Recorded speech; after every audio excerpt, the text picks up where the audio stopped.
Көргенде шыдап жан қалмас көк тудың желбірегенін. Мен әлемдегі әр қандас көк тудың өзі дер едім. Ата дінмен жүрмесек, қарайғаны ғой жанымыз. Ананың тілін білмесек, көк туды таптағанымыз.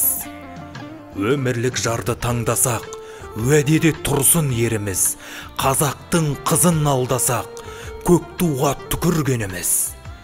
Қазақты ұрса қол біздің, қазақ боп тұрып қанымыз. Бауыр демес ол біздің, көк туды қорлағанымыз. Өзім деп әр ұл әр қызын, мейіріміңнің төк нұрын. Әр қазақ менің жалғызым, әр қазақ менің көк туым.